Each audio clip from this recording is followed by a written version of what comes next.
Halo, assalamualaikum warahmatullahi wabarakatuh. Perkenalkan, nama saya Sigit Kusnatno. Di video kali ini saya bakal membuat video UAS mata kuliah PBSI.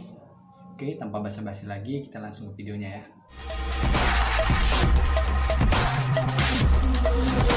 Assalamualaikum warahmatullahi wabarakatuh. Apa kabar anak-anak? Bapak harap kita semua di musim pandemi ini baik-baik saja, dengan olahraga yang teratur, makanan yang bergizi, istirahat yang cukup, dan terus berpikir positif. Bapak berharap kita semua dijauhi oleh penyakit COVID ini. Amin.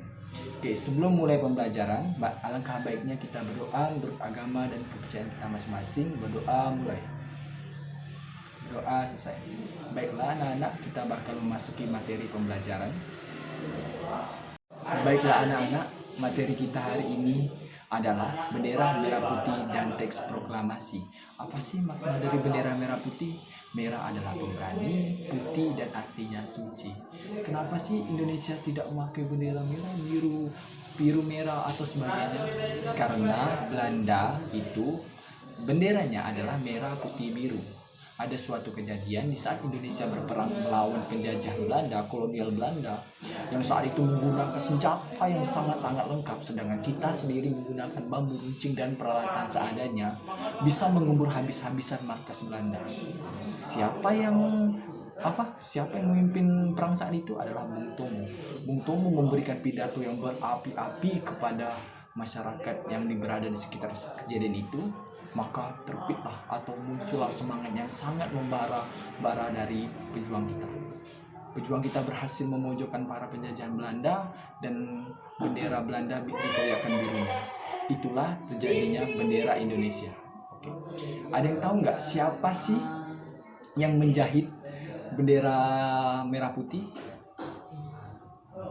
Jika tidak tahu, Bapak ingin kalian mencarinya. Minggu depan kita bahas sama-sama dan Bapak ingin kalian sudah mendapat jawabannya. Oke. Baiklah, beralih ke teks proklamasi.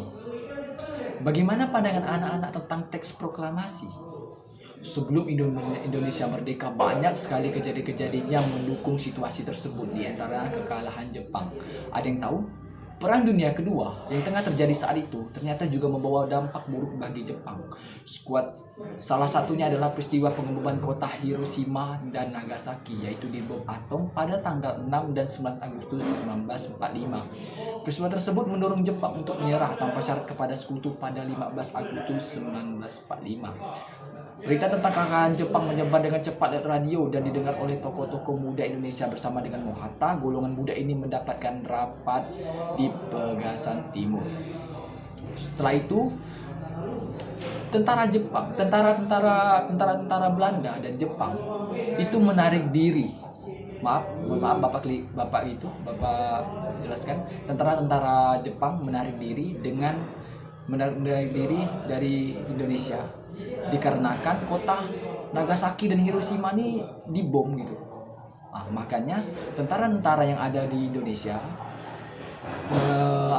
tentara-tentaranya itu pergi gitu. Jadi itu balik lagi ke Jepang. Kalau tidak, kan Jepang sedang lemah ya, dikarenakan dua kota vitalnya dibom, Hiroshima dan Nagasaki. Setelah itu peristiwa Rengas Dengklok. Kalau kamu pergi di daerah Kuningan anak-anak di Jawa Barat, kamu pasti akan melihat papan nama Rengas Dengklok. Bung Karno dan Bung Hatta diungsikan Rengas Dengklok, yaitu artinya diculik ya oleh pemuda-pemuda gagasan proklamasi. Mereka dijemput pada tanggal 16 Agustus 1945 pukul 4.30 oleh rombongan golongan muda. Mereka diasingkan karena meminta para pemuda untuk sabar dalam mengumumkan proklamasi.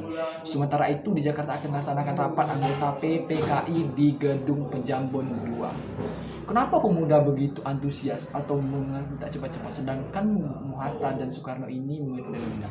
Alasan pemuda itu karena situasinya itu memang menguntungkan untuk mengadakan atau kita hak cipta karena kita proklamasi gitu.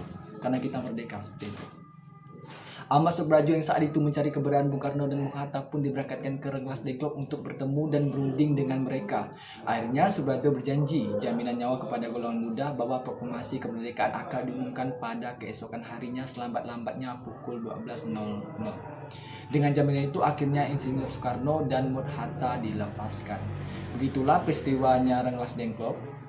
Dan akan detik-detik proklamasi Bapak akan jelaskan sedikit. Dari Rengas Dengklok, rombongan tiba kembali di Jakarta pukul 23.30. Pasti kamu kebayangkan bagaimana lelahnya Bung Karno dan Bung Hatta. Akhirnya mereka memutuskan untuk istirahat sebentar di rumah masing-masing. Setelah itu Soekarno Hatta pergi ke rumah Laksamana Tadasimeda sesuai dengan usulan Ahmad Subarjo. Walaupun orang Jepang, Laksamana ini memiliki kedekatan dengan tokoh-tokoh Indonesia dan beliau memberi jaminan keselamatan. Jadi Laksamana Tadasimeda ini orang Jepang yang sangat pro ke Indonesia ya teman-teman. Sebelum merumuskan naskah proklamasi, Soekarno-Hatta menemui Mayor Jenderal Nishimura untuk menanyakan sikapnya mengenai proklamasi kemerdekaan. Sayangnya tidak ada kesepakatan dalam pertemuan tersebut karena Jepang yang sudah menyerah kepada sekutu sehingga mereka tidak dibolehkan untuk mengubah keadaan di politik di Indonesia sampai kedatangan sekutu. Akhirnya Soekarno-Hatta memutuskan untuk melanjutkan pembuatan naskah proklamasi. Ya, detik-detik menuju ke kemerdekaan ya anak-anak. Kata Bapak ingin bertanya lagi, sebelum Bapak menjelaskan sedikit, kata proklamasi itu adalah sumbangan pemikiran dari siapa? Kalau tidak tahu, itu sumbangan dari Soekarno. Kalimat pertama adalah sumbangan pemikiran Ahmad Subarjo, dan kalimat terakhir merupakan sumbangan pemikiran Hatta. Teks itu kemudian diberi saran sedikit dan dirubah oleh Soekarni, lalu diketik oleh Sayuti Malik.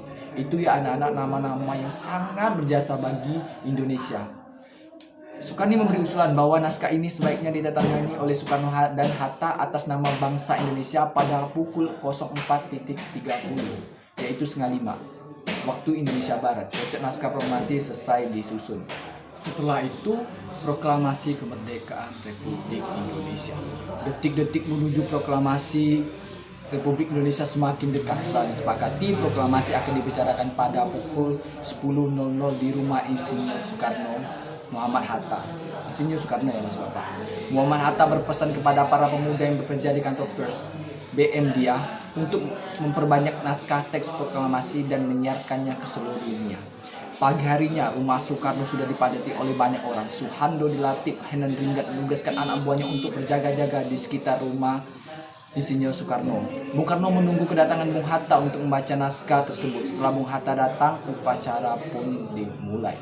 Pengundiran bendera dilakukan oleh S. Suhud dengan bantuan Suharto Latif Heningrat. Bendera merah putih yang dikibarkan dijahit oleh Fatmawati, istri Bung Karno. Yang Bapak bilang tadi, apakah kalian akan mengerti siapa penjahitnya? Di situ Bapak sudah jelaskan. Mungkin kalian diharapkan untuk jangan skip videonya gitu, supaya kalian dapat jawabannya dari pertanyaan Bapak. Upacara berlangsung syahdu karena tanpa dikomando, para hadirin spontan menyanyikan Indonesia Raya ketika bendera dikibarkan. Penyebarluasan berita proklamasi RI.